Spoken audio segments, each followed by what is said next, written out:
चलिए अब अगले क्वेश्चन पर आते बच्चों। इस क्वेश्चन में क्या बोला है? A car of mass 100 kg, 800 kg taking turn on a banked road radius 300 meter. Angle of banking is 30 degree. Coefficient of friction 0.2. Maximum speed with which car can negotiate the turns safely. Turn करने के लिए इसकी maximum speed क्या होना चाहिए? अब देखिए इस तरह का बैंक रोड है जिसका एंगल जो है वो थीटा है। थीटा की वैल्यू दी हुई है हमको 30 डिग्री। कार जो है ये इस रोड पर इस तरीके से टर्न करते हुए चलती है। अब इस कार को सर्कुलर टर्न में इस तरीके से टर्न करना है।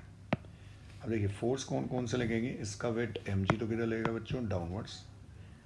अब ये कार की मैक्सिमम स्पीड होगी तो स्लाइड करके बाहर जाने की कोशिश करेगी, तो रोकने के लिए इस पर फ्रिक्शन लगेगा बच्चों किधर? डाउनवर्ड्स। तो फ्रिक्शन लग जाएगा downwards. Normal reaction of the surface, normal reaction लगेगा इसे n।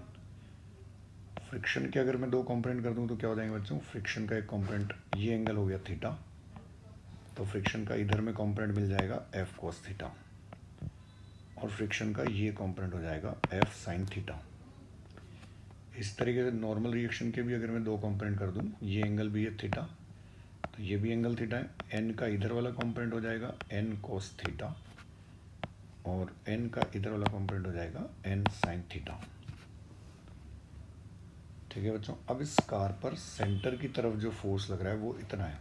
कार पर सेंटर की तरफ फोर्स कितना लग रहा है? f cos theta plus n sin theta. तो इसमें हम क्या लिख सकते हैं? f cos theta plus n sin theta equals to हो जाएगा सेंट्रीपेटल फोर्स mv²/r।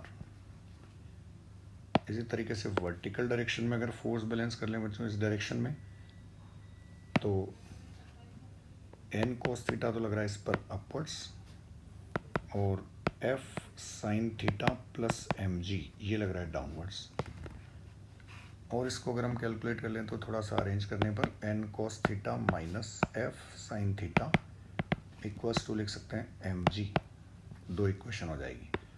अब एक इक्वेशन तो बन गई सेंट्रीपिटल फोर्स के लिए, एक इक्वेशन हो गई वर्टिकल में बैलेंस करने पर।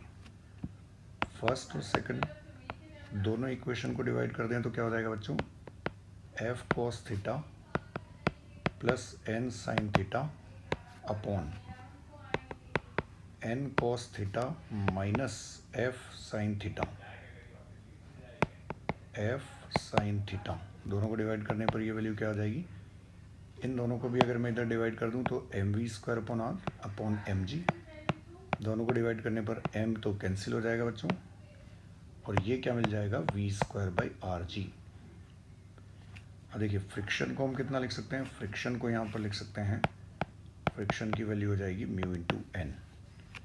तो फ्रिक्शन को अगर मैं यहाँ पर पुट करता हूँ बच्चों इस जगह f की वैल्यू म्यू इंटू एन, तो यहाँ पर भी म्यू इंटू एन, और फ्रिक्शन को यहाँ भी लिख सकते हैं म्यू इंटू एन।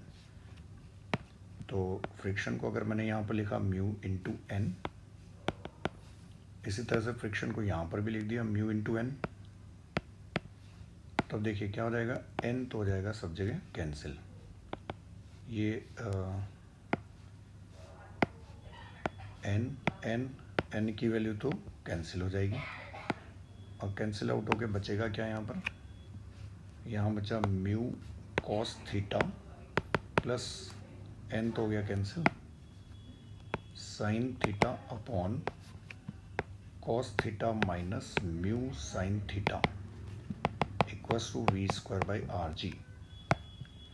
ठीक है बच्चों। यह यहाँ से और अगर इसको कैलकुलेट कर लें तो कॉस थीटा से भी अगर मैं डिवाइड कर दूँ तो यहाँ बच जाएगा 1, इधर हो जाएगा sign theta upon cos theta tan theta, यहाँ बच जाएगा कॉस थीटा से डिवाइड करने पर 1, और यहाँ हो जाएगा टेन थीटा। तो देखिए क्या हो जाएगा? म्यू कॉस थीटा से डिवाइड करने पर plus tan theta upon 1 minus mu tan theta equals to कितना हो जाएगा बच्चों? v²/rg। तो v की वैल्यू यहाँ से क्या मिल जाएगी? v की वैल्यू जो मिल जाएगी rg into mu plus tan theta upon 1 minus mu tan theta. और सबकी वैल्यू हमको दिया हुआ है। अब सबको आप यहाँ से रख दीजिए। आर रेडियस कितना दिया हुआ है 300, तो आर की वैल्यू हमारे पास कितना है बच्चों 300। जी कितना है 10,